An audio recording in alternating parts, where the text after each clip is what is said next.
Alain Elkann interviews for Intesa Sanpaolo On Air. A unique digital collection of meaningful conversations with the most eclectic personalities in the world.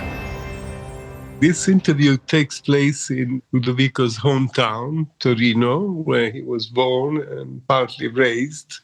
And he's the son of two exceptional people. His mother, Renata Aldrovandi, who was probably his inspiration or someone who had a great influence on his future life and career, but also because she was the daughter of Vando Aldrovandi, who was a famous pianist and composer and conductor. And then he's also the son of Giulio Einaudi, who was a famous publisher, the chairman and the publisher of Casa Editrice Einaudi, and the Einaudi family. Obviously, it's a very important Italian family. I think your grandfather was the first Italian president after the Second World War. After the king, he was the first president. Right? And a brilliant economist and a very famous professor. Was it heavy for you to have all this background? Well, at the beginning, it was a bit heavy to have all this culture on my shoulder, around me. So I had to understand where to find my road. The music was a nice escape in that situation, because music was at home, because my mother was playing piano at home and she was playing regularly piano music from the classics like Chopin, Mozart, Bach. It was like raindrop that was happening at home, and this raindrop opened a path in my soul. You were the only child? No, we were three brothers. At home I had two sisters, and I was the youngest. And of course, the situation at home with my father was very interesting on the other hand, because every week, more than one day a week, because on the Wednesdays, there were important meetings every Wednesday in the publishing house. So they were finishing the meeting at 8 o'clock, and he was bringing lots of people every Wednesday at home. Every Wednesday there was a big dinner at home where writers... So you met very important writers. I met, yes, all the people, all the Italian writers like Calvino, Natalia Ginsburg, Elsa Morante, were Primo Levi, were family friends. But then there was people like Susan Sontag coming once in a while. And I remember once I met Noam Chomsky and photographers like Gomulas. But you were not attracted by the idea to be a publisher yourself or to be a writer? Maybe I had in mind that I could, maybe I had doubt about it. At a certain point, I also worked when I was 17 in the archive of the publishing company for the put in order the art books. My mind was more open in a way. Then I didn't feel I was the right mind to be like also a manager or something that has to deal with other. I had more an artistic soul that I wanted to explore. But in the meanwhile, you probably, as you started, I read somewhere you started very, very young, age 8, 9, to play the piano. I started very early because my mother introduced me to the piano at home, and then I had a teacher. Then I started to play with friends, and then... you also played guitar, you know, I played guitar. It was Beatles' time. It was the Beatles' time, so I was attracted a lot by the music of the 60s and the 70s. My older sister were playing Jimi Hendrix, Bob Dylan, and all this music, and I was very much, as everybody, attracted by that. And it was part of the music, it was part of a revolution in the way we were looking, we were dressing, and we were behaving. And it was like a sort of cultural renaissance for everybody that was born after the war. My father was a very open-minded person, but at the end, they were belonging to the generation that suffered the war. And so they were meeting friends. They had a situation in different parts of the world with the Second World War, and the talking was much about it. While my generation was flying with, and the desire was to explore other things. Pink Floyd, to dream about different things. the way we were dreaming about a new world that was not existing, a world with different colors. In fact, if you compare the music that was composed before or during the war, that generation was like, for me, as a music that was more black and white. The music that came after, the music of, let's say, the Beatles that are representing that era, it was music full of colors. And so you decided to study music. I decided to the conservatory. I started the conservatory here before in Torino, and then I went to Milan, and then I met Luciano Berio, that was one of the masters of the avant-garde, and I started to study, but mostly I started to work with him as an assistant. That gave me. They say that he taught you orchestration, right? He taught me orchestration, and also he taught me an idea that you can make music transcribing other things from media, other ideas coming from different parts of the world. So you can transcribe into music a book, you can transcribe into music the flight of the birds, you can transcribe into music the sound of the forest, the shape or a color of the sky. This is always interesting. I think for an architect is interesting when you see an architecture that is inspired by a wave or by a tree. When you have the connection between different fields, there's always an interesting result. But at the beginning, you were immediately composing, or you were just a pianist, a guitar player? I was playing piano and guitar, but always with a creative idea. I never wanted to become, I was not interested to become a performer of Mozart. I was studying classical music, but my idea was not to become like the Pollini. I wanted to make something creative. So I was always playing with improvisation and improvising ideas on more freely with music.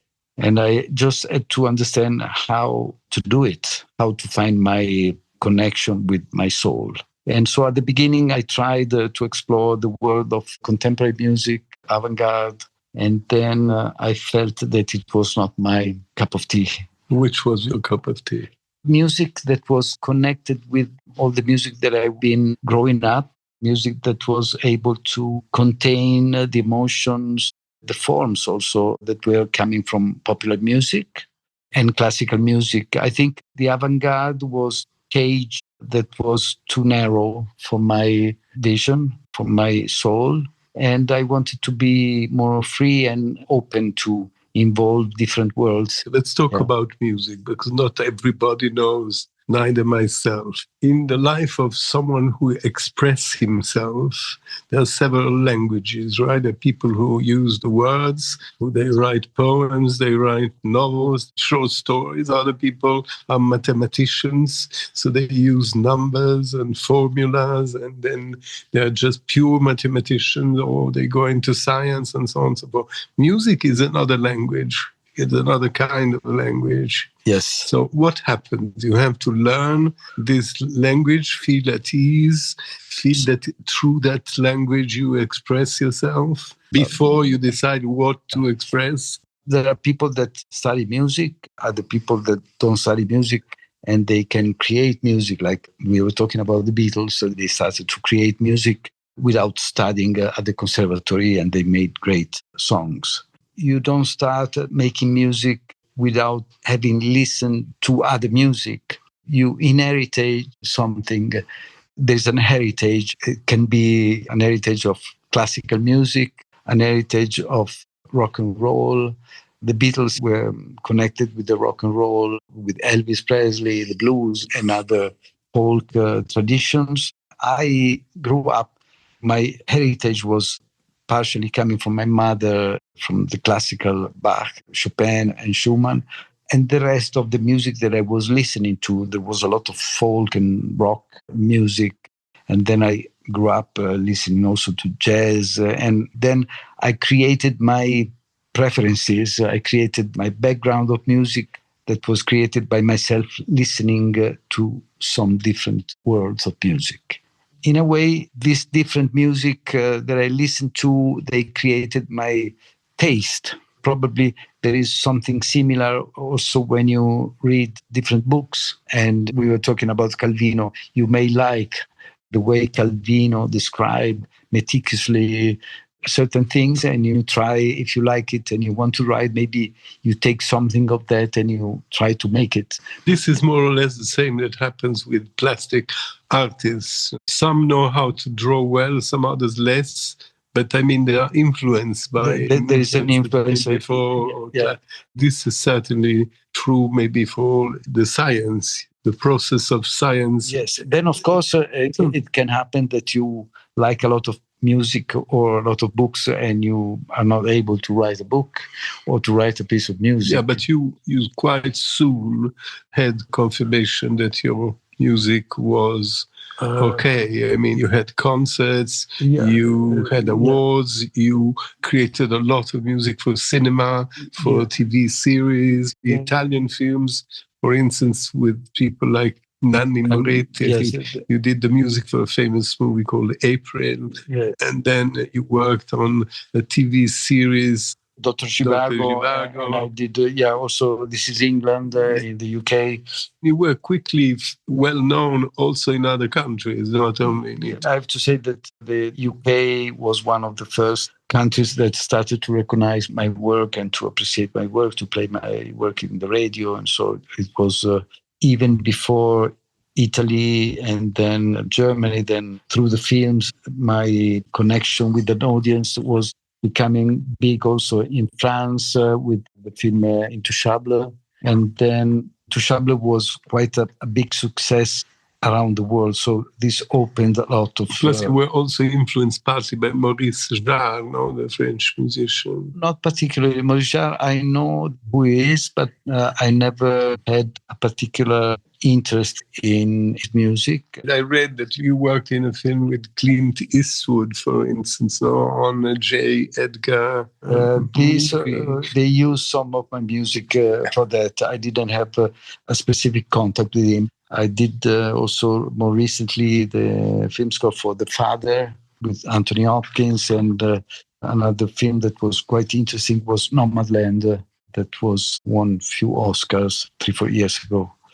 You like to do this, to work for... Once in a while. I like the collaboration, but then after a while I feel that I'm losing a bit of my freedom. So I never wanted to do it extensively and regularly. I like to do it once in a while. You don't want to be another Ennio Morricone? No, only for that. No, because I'm lucky to have the possibility to give a lot of concerts with my music. That's what you like, give concerts. I like to record and compose my music and to take my music around the world. You did many albums. Yes, I did like 17, 18 albums.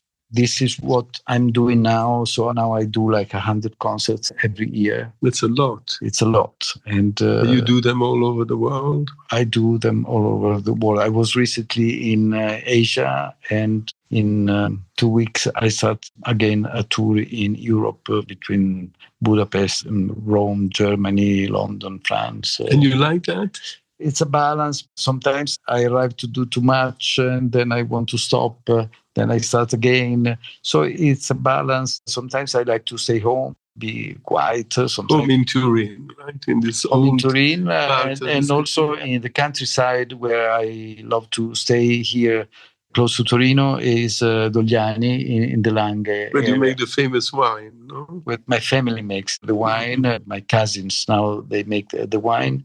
This is the place where I feel I belong. If I have to say where I feel at home, is there. Dogliani. There is a part which I was very interested because it will help me to understand better. How did you compose Underwater, one of your albums? It's said that it was during the pandemic, during the COVID, that you and your family, by the way, you like skiing also, you were in the mountains. I was in the mountains because I went to Switzerland for a week with my family just before the COVID, for doing like a week of mountain. And then the lockdown came, and I was lucky to be there in Engadin, in a town called Samedan, where I rented a house. So I talked to the lady, the owner of the house, and she said, you can stay here if you like. And so we stayed there for 4 months. And I was lucky because I had a piano there and I was free to walk everywhere. So it was a moment where I didn't have any commitments. Nobody had commitments. We didn't know if I was... You were justified not to... Yeah, I was justified, but also I didn't know what my future was going to be. Nobody knew. And I felt in a way... You thought you might die or... Yeah, I was not worried about dying. I didn't know if I was going to release another album, if my music... I didn't know if I was going to play another concert. And so in a way, I felt completely free to write whatever I wanted because I didn't know if nobody was going to listen to what I was doing again. And so every day I said, okay, I don't want to lose anyway this time. I'm going to write an idea every day. I don't know if it's going to be a good idea or a bad idea. I'm going to write it anyway. Like notes. Like notes, like a diary, like a journal. And then after a couple of months, I started to listen and to look at this journal. And I found that every 4 or 5 days, there was a good idea. How they come, these ideas? How do you translate? What is an idea for music? Yeah. Well, I was sitting at the piano. I was opening my recorder on the iPhone, and I was recording what came from my hands, from my mind, from that moment. I have to say that these sketches, sometimes if I didn't record them, they were completely forgotten. They were ideas that came. And sometimes it was interesting because I was listening to them like listening to something that was not done by me. There was a strange sensation, like they were composed by maybe someone from my family, but not me. Yeah, but underwater, you were in the mountains, yes, with snow and mountains. Why did you write underwater? Because the situation was like being underwater, was being like in a different dimension. When you are underwater, you feel you are not in your usual dimension with the air. You are underwater, and this is how I felt. It was like being on a different... And it came out a very important piece of your music, very successful. And it was quite a long time that I wasn't recording a solo piano album, and I had in mind to do that, but I had too much expectation on me to do it because I said, okay, now I have to do another, after 20 years, I have to do another piano album, so it has to be spectacular. And then I realized that during those days, putting down an idea every day, the piano album was beautiful already. I didn't have to think too much about it. You have a discipline? You play every day, you compose every day? Yeah, it's not a strict schedule. So I have more schedule when I have to prepare a tour. So I play every day for maybe 3 or 4 hours. But at the time of the COVID, I was playing maybe could have been 1 hour or 2 hours every day, but I was enjoying very much long walks. Would you like to have another COVID? Well, if it would have been like so positive for everybody, yes. I wouldn't say for all the people, irrespective for all the people who suffered. That wouldn't. Because now it's a quite long journey. Yours, you had a long success. You worked for many, many years. You were never bored or saying, "Oh, that's enough," or "I have no inspiration." Maybe I won't be able to do it anymore. Well, of course, this happens every time. Of course, every time you do an album and you start again to write another one, you say, well, maybe this time I won't be able to do something good as I did it before. On the other hand, I started to continue. I learned something from this journal idea. And now I record everything I do. All the sketches I do, all the ideas that come without purpose. And this helps me a lot to find, I have my phone that is full of sketches. So I just need to open my phone and go there and find an idea that I can develop. I think I have 10 years of sketches that I haven't used. And so I can go back on. You went to Africa at a certain point and you were influenced in Mali, in Africa. Yes. You wrote an album called Divenir, Becoming. Yes, the African. It was 2006 was Divenire, yes. And this was an album with the orchestra and with electronics. You mentioned the African trip. I went to Mali in 2000, where I did a project called Diario Mali with African musicians. And my experiences with different music from different parts of the world has been, for me, the chance to learn something new, to explore one culture, musical culture, and to learn something, to continue to study, in a way, to study new things. And those ideas, they come back and you learn something, you enrich yourself from what you study. I did something similar also with the tradition of folk music from the south of Italy, the Taranta.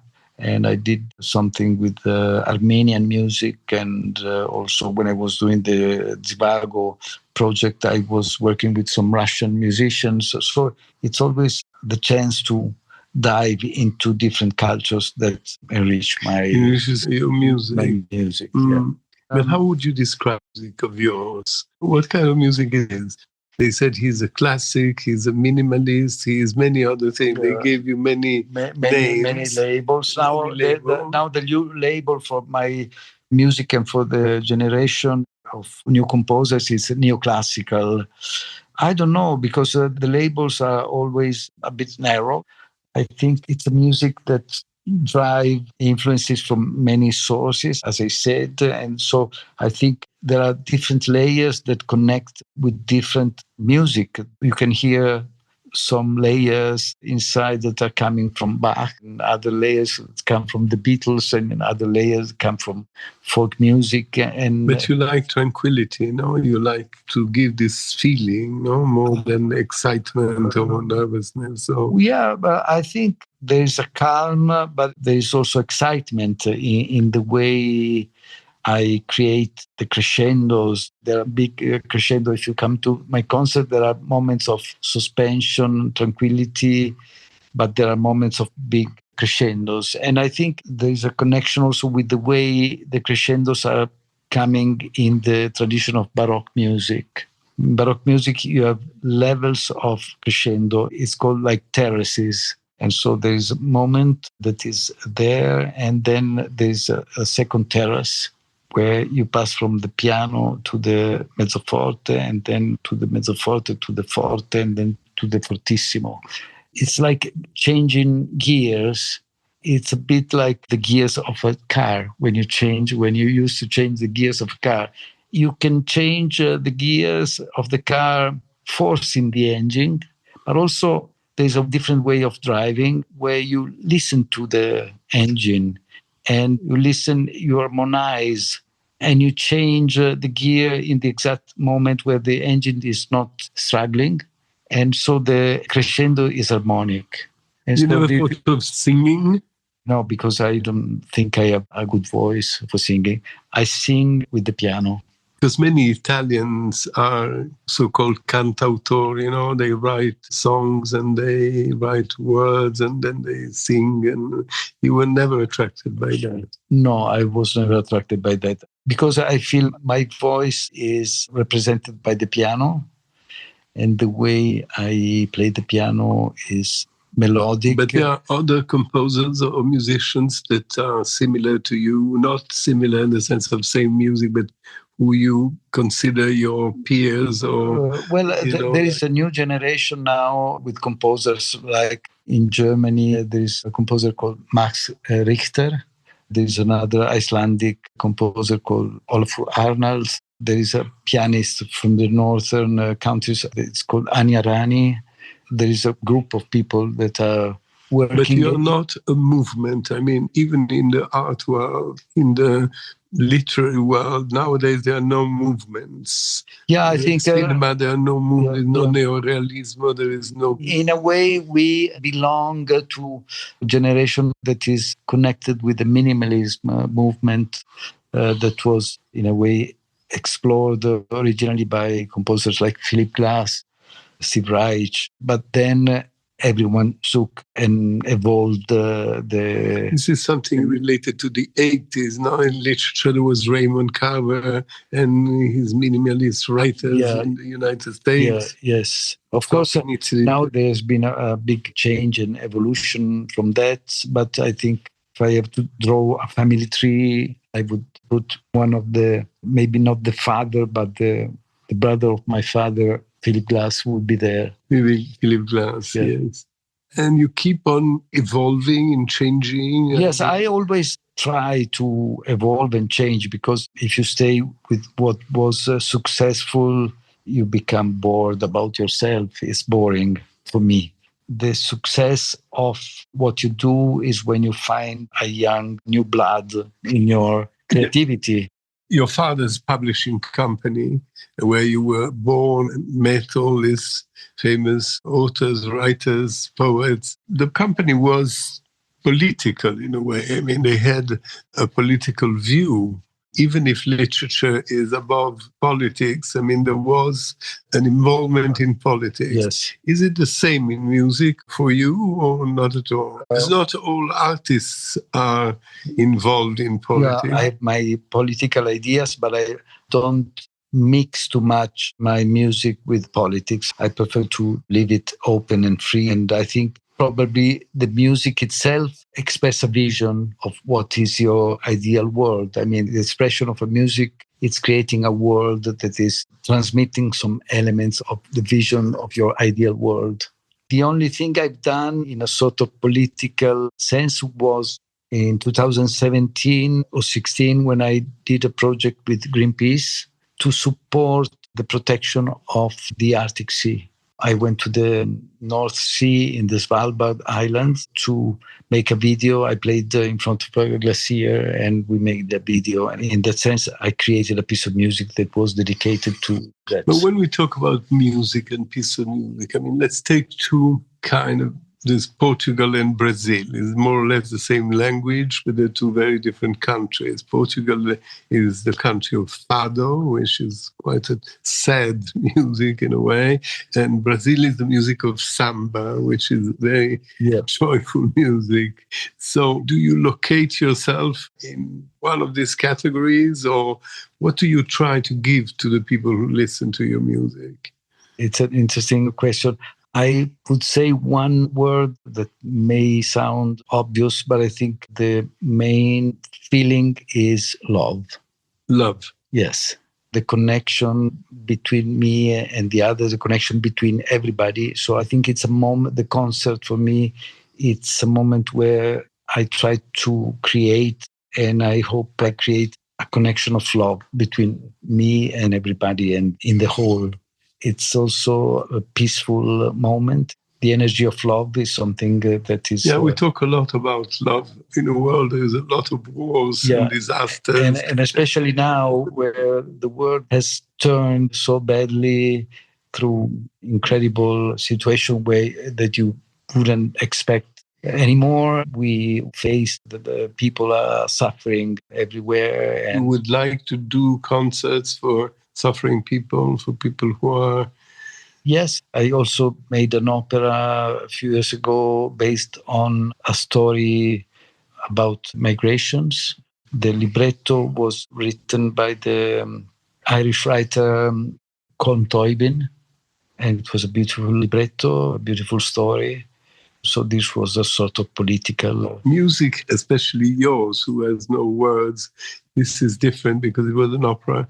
Music is universal, right? Yes, absolutely. And is there an Italian influence in your music in the sense that you are Italian, or music is a world thing? Well, probably there is something that I even may not know about something melodic. The incredible thing is that wherever I go to Japan, I go to Kazakhstan, I go to Mexico, to South America, there is an audience that listens to my music and understand it like I play in Italy. You don't need a language. I don't need a translator.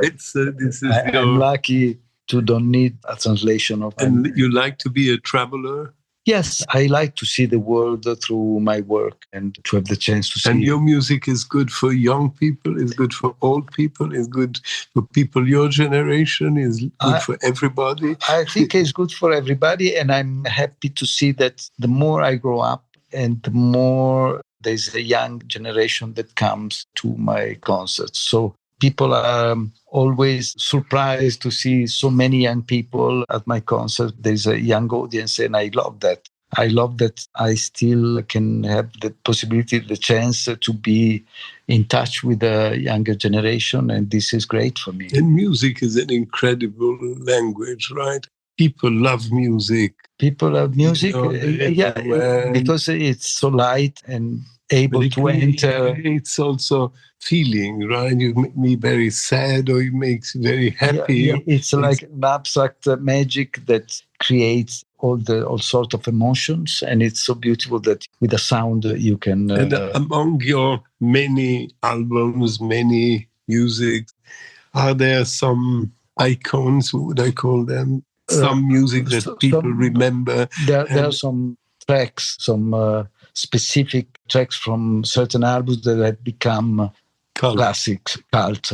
Maybe number one is a piece called Experience. And this has been used in films, but also on all the platform like Instagram, TikTok, all the new platform that people use for their videos. People made millions of... When did you compose Experience? Experience was composed in 2013, 12 years ago. Tell me another one.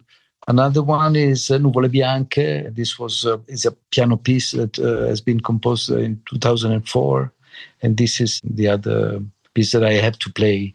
People say, please play. The people, they expect if I don't play them, they go back home. Saying it, didn't do it. Anyway, I try to refresh, to recreate other iconic pieces, because I think it's a beautiful feeling when you create something that is, for me as an audience, myself, I like to listen to my music and I like to be the first one to enjoy and to have the feeling. And so when I find the right emotion and I say, okay, this is going to be, for me, an iconic piece, then maybe it's not.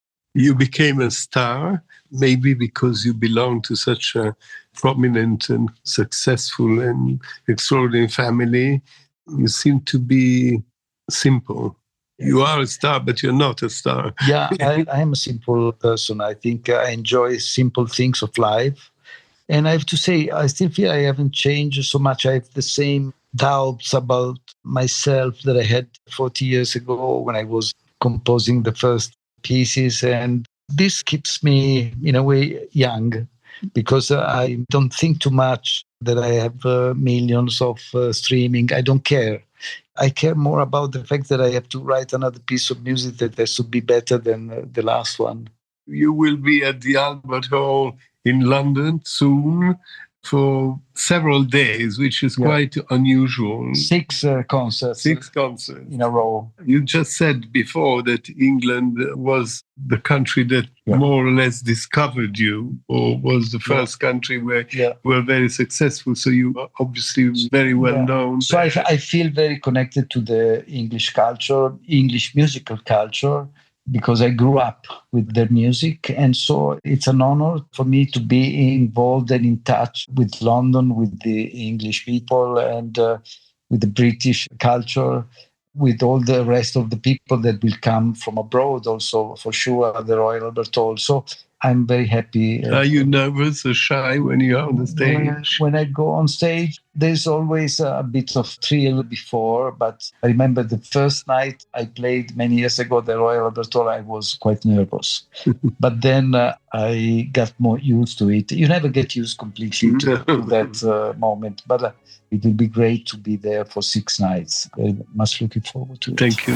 Alain Elkann interviews for Intesa Sanpaolo on Air.